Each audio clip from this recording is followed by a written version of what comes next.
Continuando com a série de videoaulas de modelagem de problemas de programação inteira, vamos para a segunda parte do problema de roteamento de veículos.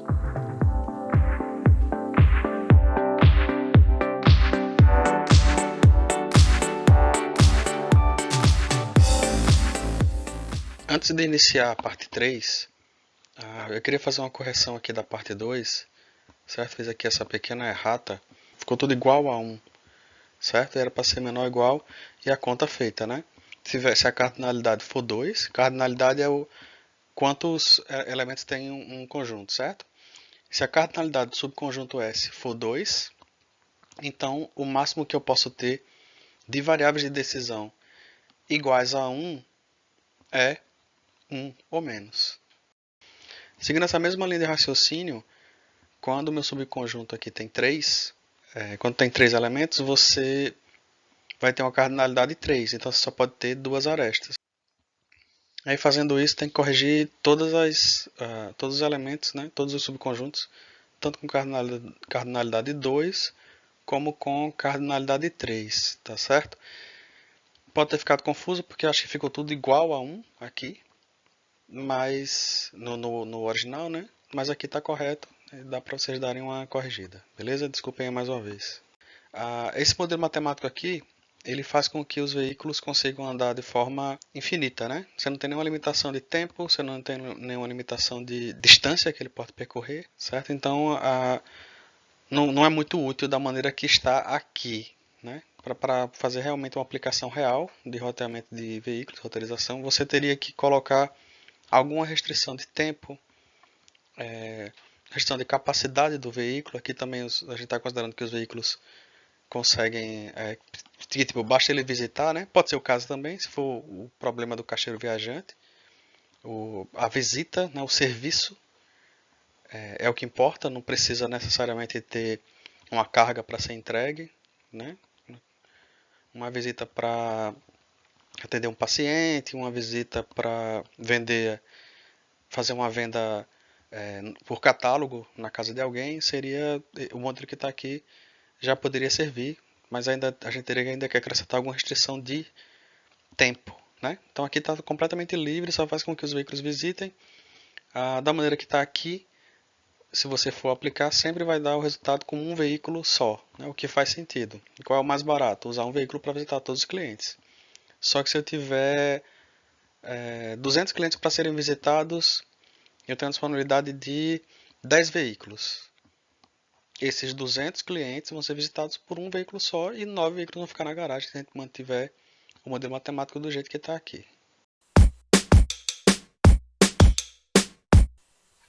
O que a gente vai fazer? Nós vamos incluir uma restrição que vai dar o tempo total de uso dos veículos e a capacidade de carga dos veículos. Nós vamos mostrar como acrescentar essas duas restrições como exemplo, né, que são duas restrições básicas, mas você pode acrescentar as restrições que você achar necessárias. Começando pelo tempo total de uso dos veículos. Então aqui, T e J é o tempo de deslocamento entre o nó I e o nó J. E D é o tempo disponível para cada veículo. Certo? Isso são constantes, esses são parâmetros que são colocados assim que você vai resolver o problema. T é o deslocamento entre o nó I e o nó J. Tem que levar em consideração, né, que o nó I e o nó J pode ser também o depósito. Tá? Então o deslocamento nesse caso é todo I, todo J. Tá? Então você vai incluir todos os deslocamentos entre I e J, desde que esses deslocamentos sejam possíveis, né? Possíveis de ser realizados. D é o tempo disponível para cada veículo. No caso aqui, você percebe que o D está sem índice, né? Ele não tem um DK. Então a gente está considerando que todos os veículos têm o mesmo tempo disponível, o que é razoável. Pode ter o caso de cada veículo ter um tempo disponível diferente. Ou seja, o tempo do veículo pode ser o tempo do motorista e cada motorista tem um tempo diferente. Se for assim, aí você acrescenta um Kzinho embaixo, né? Para indicar que para o K igual a 1, você vai ter um determinado tempo disponível, né? Para K igual a 2, vai ter outro tempo disponível e assim por diante. Tá?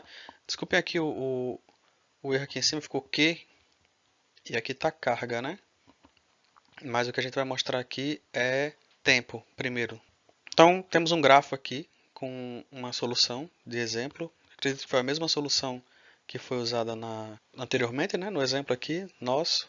E aqui o que acontece? Eu saio do depósito, vou até o cliente 3, vou até o cliente 2 e retorno ao depósito. Isso com o veículo preto, não tá assim. O veículo vermelho saiu de 0, visitou o cliente 1 e voltou para o 4, para o que é o depósito, né? Voltou para as fichas verdes são o depósito. O que acontece aqui? Quanto tempo o veículo preto gastou?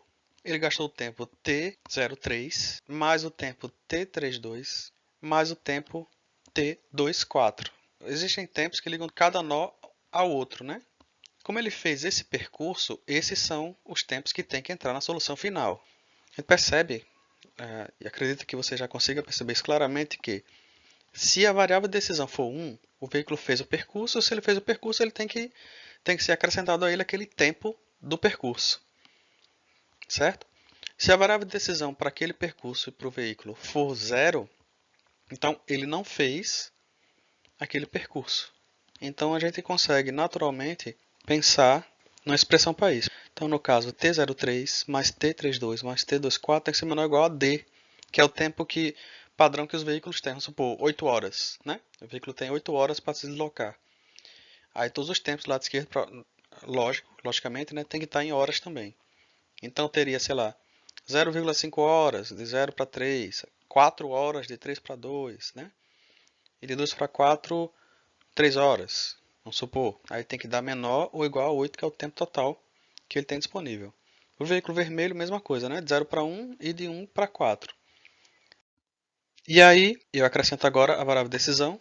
Está aqui os tempos, né? A expressão aqui está pronta, tá, pessoal? Só revisando, ó, dois somatórios, eu vou somar todos os tempos multiplicado por todas as variáveis de decisão. Lembrando que o tempo aqui, ele é um parâmetro, ele é dado no início do problema, ele não vai se modificar. E que vai modificar aqui a variável de decisão, que a gente lembra que é binária, né, que vai indicar se o veículo K faz o percurso I, J ou não, certo? Então, como é que eles vão correr, né? Primeiro, essa expressão aqui é para cada veículo. Como é para cada veículo, então a gente precisa colocar esse pedacinho aqui da expressão que diz que para todo K pertencente a K, ou seja, para cada veículo vai ter uma expressão inteira dessa. Perceba que o K só aparece aqui, ó, e o IJ estão nos somatórios. Essa é uma maneira de você conferir.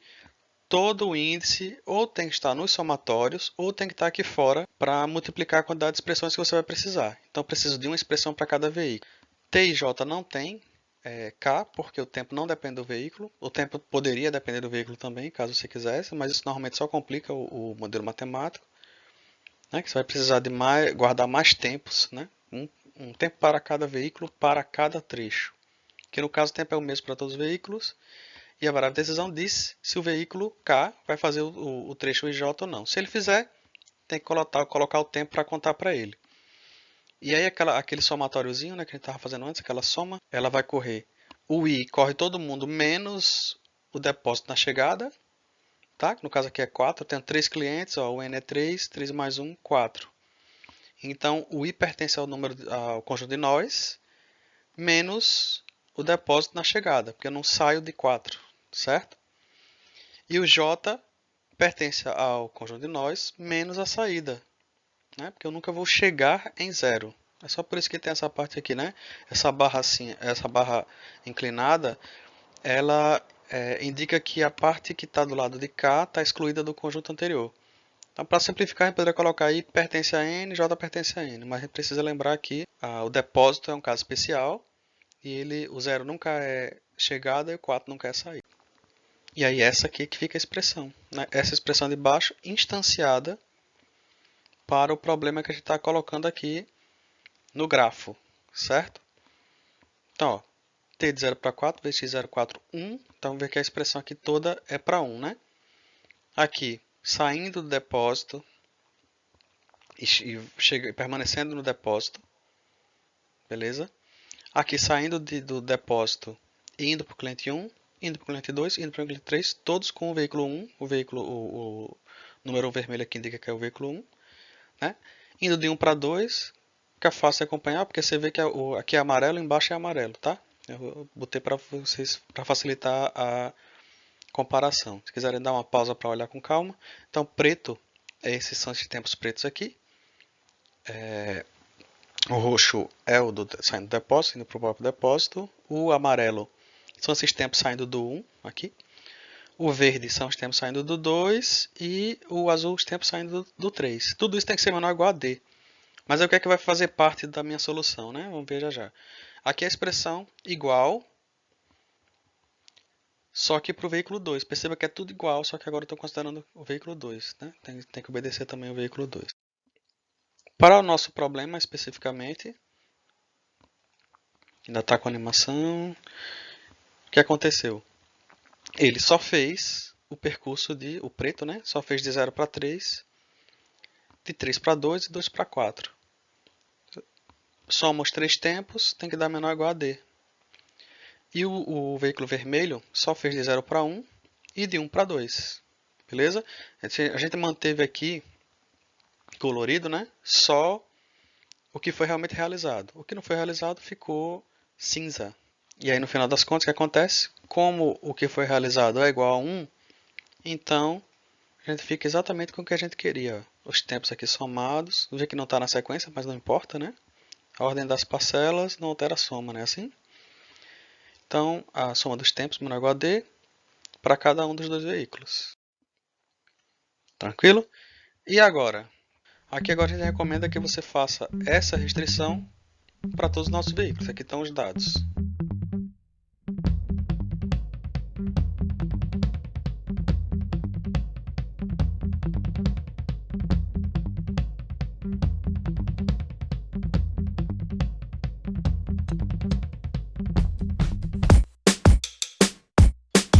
Capacidade de carga dos veículos. Então aqui o que a gente vai fazer? Que a capacidade de carga, aqui vai ser parecido com o que a gente tinha antes, tá? Mas vai ficar um pouquinho mais complicado só. Que é a capacidade de carga do veículo, mais uma vez, se os veículos tiverem capacidade de carga diferente, você vai considerar um QK, tá? DI demanda do cliente 1, então o que acontece? As demandas dos clientes, né, que um determinado veículo estiver atendendo, não podem ser maiores do que a carga daquele veículo. Então, se por exemplo, né, se o veículo for visitar o cliente 2, 5 e 9, né, o que esses clientes pediram, tudo somado, não pode ser maior do que o que o veículo consegue carregar. Então aqui, mais uma vez, o veículo 1 atendeu o cliente 3, atendeu o cliente 2, voltou para o depósito. E o veículo 2 atendeu o cliente 1 e voltou para o depósito. Então o que é que eu quero aqui? Para o veículo 1, D2 mais D3, você vê que a demanda do cliente 3 e a demanda do cliente 2 tem que ser menor ou igual à carga dele. Tá? No caso aqui é a mesma carga, né? Igual para os dois. Para K igual a 2, a demanda do cliente 1 tem que ser menor ou igual à carga dele. Beleza? Como é que a gente faz isso? Aqui mais uma vez as nossas variáveis de decisão, ó, certo? Para aqui nesse exemplo aqui, para o veículo 1, eu posso voltar para o depósito. Se eu tiver no 1, eu posso voltar para o depósito. Eu posso ir para 3 e eu posso ir para 2. Se eu tiver no 2, né, posso fazer basicamente as mesmas coisas. Ir para 1, voltar para o depósito, ir para 3. Se eu tiver em 3, eu posso voltar ao depósito para 4. Posso ir para 1 e posso ir para 2. Beleza? No caso aqui não faz sentido considerar o 0, porque 0 não tem demanda. Né? 0 e 4 não tem demanda. E aí eu estou considerando só as saídas de cada um dos clientes, que é o que tem realmente demanda. Aí o que acontece? Eu tenho essa expressão aqui que diz que a soma de tudo que sai dos clientes tem que ser igual a 1. Né? Essa expressão já foi apresentada antes. Né? Ela garante que o cliente seja visitado. Acho que vocês lembram, né? Da parte 2. E aí o que acontece? A primeira parte aqui da expressão, as primeiras três variáveis, elas são referentes ao veículo 1. E as outras três são referentes ao veículo 2, tá certo? Então o que houve aqui? O cliente 1 foi atendido pelo veículo 2. Né? Aqui a parte vermelha toda do 2. Perceba que o cliente 1 só foi atendido pelo veículo 2, então, e o veículo 2 não atendeu mais ninguém, então só vou ter essa variável aqui x14, 2 igual a 1, o resto vai ser tudo 0. certo? Quiserem dar uma conferida, é a única opção possível essa aqui, x142 igual a 1. Já o veículo 2, ele atendeu os clientes 3 e 2, tá? O que vai acontecer? Mais uma vez, as únicas opções possíveis são 241 e 321. Isso atende à necessidade do cliente, tá vendo? Ó?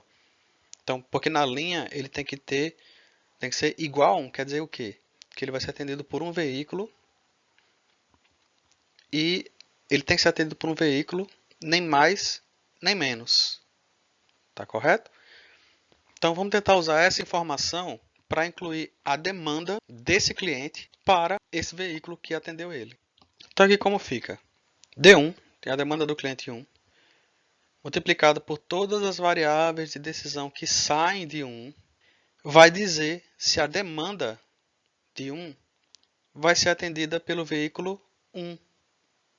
Né? Todo mundo que sai de 1, considerando que o veículo 1 é que esteja atendendo. Tá? Então tem aqui, ó, esse primeiro 1 quer dizer o cliente e o segundo 1 quer dizer o veículo. A gente já sabe que essas três variáveis somadas só vão dar ou 1 ou 0, né? Por causa da expressão anterior. Se tudo que sai do cliente, né?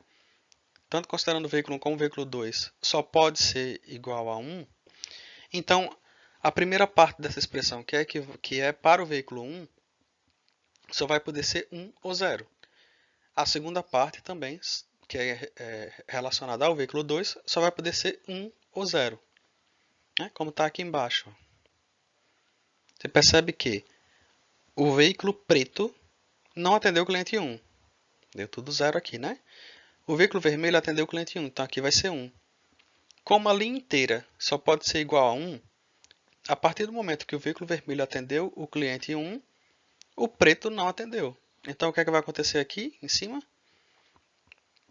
As três variáveis de decisão somadas relacionadas ao veículo 1 vão dar 0, vão ser multiplicadas por D1, e aí D1, que é a demanda do cliente 1, não entra para o veículo 1. Faz sentido? Vamos fazer outro exemplo aqui. Para o D2, o carro preto atendeu o cliente 2? Aí você olha aqui embaixo e vê que atendeu. X241 é 1. O carro preto atendeu o cliente 2. Então, ó, X2241 é 1. As outras duas são 0. Então, 1 mais 0 dá 1. Então, D2 vezes 1, D2. Então, D1 não entrou e D2 entrou. Faça a mesma coisa para D3. Então, o que vai acontecer? Quando eu somar todo mundo, eu verifico se está menor ou igual a quê. A mesma coisa para o 2. Resumindo o que a gente está conversando, então o que acontece? Esse x241 está igual a 1, mas o resto está tudo igual a 0. Então, o que é que vai acontecer? X241 vezes D2 tem que dar menor ou igual a Q.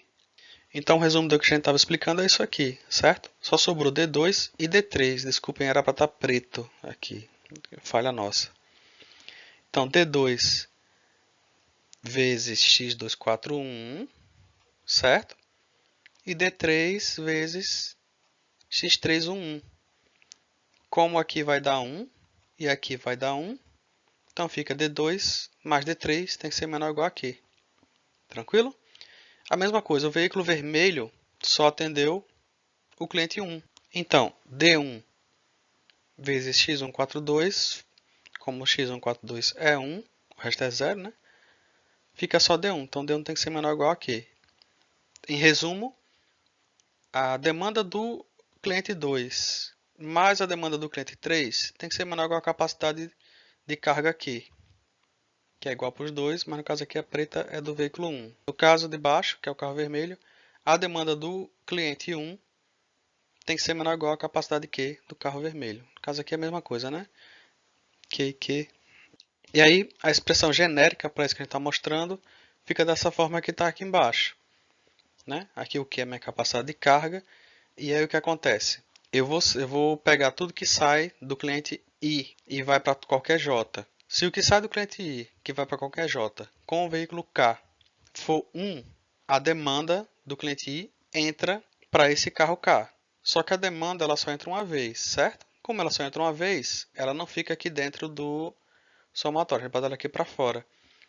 Ou seja, o DI, quando esse somatório aqui der 1, ele vai multiplicar só uma vez esse DI. A gente coloca aqui fora para ficar mais simples. Você sabe que como aqui só tem J, aqui tendo I, mesmo ele estando dentro desse somatório, para esse somatório de dentro, ele é considerado constante. Né? Lembra disso? Isso aqui é similar ao que acontece na integral, né? Uma integral é como se fosse um somatório, só que as parcelas que você está somando são infinitesimais. Então, tem regras que são iguais para os dois. Aqui o símbolo somatório é um S e o símbolo de integral também é um S. Então, é como se ele fosse um somatório também, né? A integral é uma soma. Então, foi constante, pode ir aqui para o lado de fora, porque não vai fazer diferença nenhuma estar lá dentro. Então, esse somatório de fora vai percorrer os clientes, considerando cada uma das demandas para a gente verificar se ela entra ou não. O que vai dizer se essa demanda entra ou não é o somatório de dentro, porque é o somatório de dentro que vai dizer se o veículo K atende aquele cliente 1 ou não. Então, não preciso me preocupar com esse somatório aqui dar mais de 1, porque as outras restrições já garantem que esse somatório aqui ou vai ser 1 ou vai ser 0. A demanda do cliente entra para o somatório do veículo, se ele for 0, a demanda do cliente não entra. Então, esses somatórios aqui de baixo, eles estão todos explicitados aqui em cima. Aqui está desenvolvido. Tá? Então, qualquer dúvida, se não tiver ficado muito claro o que eu estou dizendo agora aqui, posso ter complicado. Qualquer dúvida, vocês dão uma olhadinha aqui em cima. Tá certo? Só isso aqui que está em cima é o desenvolvido do que está aqui embaixo. Agora, a mesma coisa, tentem desenvolver esse somatório, certo? Essa expressão aqui de cima com os dados do nosso problema, tá? Do nosso exemplo. É importante que vocês façam, mesmo que vocês tenham entendido, porque dessa forma você vai estimular o seu cérebro a dar a resposta e não simplesmente receber. Essa daqui é a resposta, beleza? Certo? Essa aqui é a formulação básica de roteirização de veículos. Ela tem as mesmas expressões que a gente tinha antes e a gente acrescentou aqui restrição de tempo e a restrição de capacidade, tá? Isso aqui vai proporcionar a gente realmente usar a nossa frota, considerando que o tempo é limitado e que a carga delas é limitada. Então, se eu tenho muitos clientes, um caminhão só, com certeza não vai conseguir atender, né? Assim, provavelmente não conseguirá. Então, a gente consegue usar mais veículos, considerando a carga deles, né? O que faz mais sentido na realidade.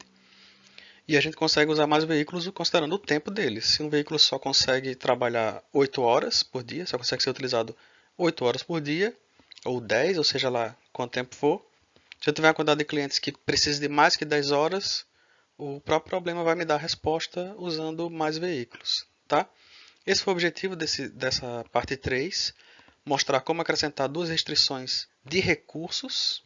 Lógico que aqui tem muito mais restrições que vocês podem acrescentar, mas a gente fica com um modelo mais realista agora, né? Esse modelo está apresentado nessa formulação aqui, que está na tela de vocês, nesse exato momento. Ele pode ser aplicado a vários problemas reais já. E aí você pode adaptar para acrescentar outras restrições caso você queira.